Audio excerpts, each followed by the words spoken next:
Good morning 8th class. ये हमारा हिंदी का पीरियड है। हमारी बुक का नाम है आकांक्षा और हमारा जो पाठ चल रहा था एक कुत्ता और एक मैना।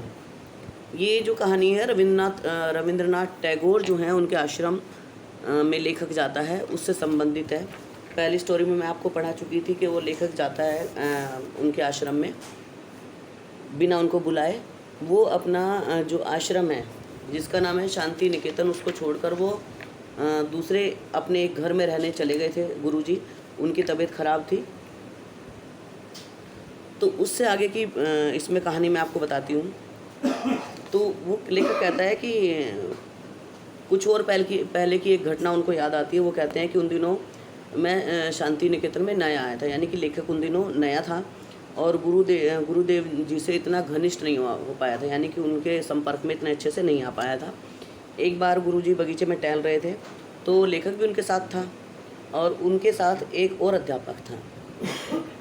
तो गुरुजी जब टहल रहे होते हैं तो वे फूल पत्ते सबको बड़े ध्यान से देखते हैं और फिर वो कहते हैं कि आजकल कौवे कहाँ गए आश्रम के।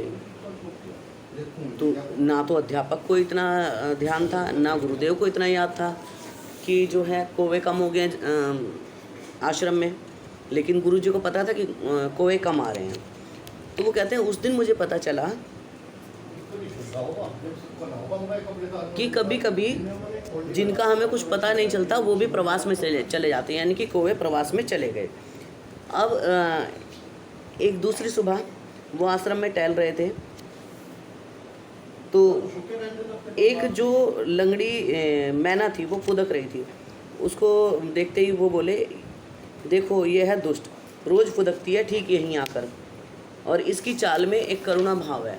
वो यानी कि उन पक्षियों को भी उन्होंने इतने ध्यान से देखा कि उनकी जो बातें हैं उनको सब पता थी। वो कहते देखो इसकी आंख में कैसा करुणा भाव है और यह बिल्कुल अकेली है। पता नहीं इसने क्या पाप किया होगा कि ना तो इसके साथ कोई और चिड़िया रहती हैं। देखो सारी चिड़ियाँ जो हैं वो झुंड में फुदक रही हैं, चुगती हैं, रोज़ उठती हैं, दाना खाती हैं, लेकिन इसको पता नहीं इसके समाज का जो निर्वासन है, इसको समाज से जो निकाला है वो किस सज़ा का इसको दंड है। और जब लेखक देखता है तो वाकई में जो वो मैना थी वो सबसे अलग होती है, सबसे अलग। वो फुदकती रहती है, खाना खाती रहती है, अपने दाने चुगती रहती है। बाकी सब जो है मैनाएँ वो झुंड में थी।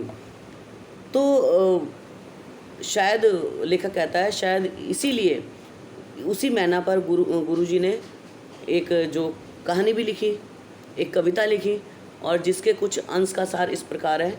तो उसमें गुरुजी कहते हैं कि उस मैना को क्या हो गया, सोचता हूँ यही, क्यों वह दल से अलग होकर रहती है अकेली।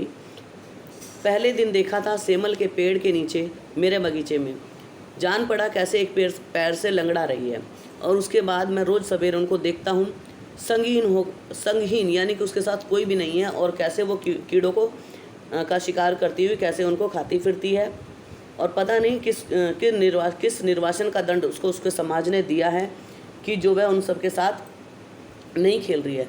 बाकी सब मैनाएँ जो हैं बक बक कर रही हैं, घास पर उछल रही हैं, पेड़ों पर चढ़ रही हैं, मज़े कर रही हैं, लेकिन इसके जीवन में पता नहीं कौन सी गांठ है कि यह बिल्कुल अकेली है। रोज़ सवेरे आ जाती है, आहार चुगती है, पेड़ों पर फुदकती है, सारा दिन अकेली रहती है। पता नहीं किस अभियोग की इसको सज़ा मिल रही है। और ये इसकी आँखों का वैराग्य है। वो कहता है जो इसकी जो दो जलती हुई आँख है, ऐसा लग रहा है जैसे इसकी आँखों में वैराग्य है। तो उस दिन लेखक सोचता है कि किसी पक्षी की भी आंखें कोई पढ़ सकता है, किसी पक्षी की आंखों को पढ़कर भी कोई ऐसा अनुमान लगा सकता है कि इसकी आंखों में क्या चल रहा है।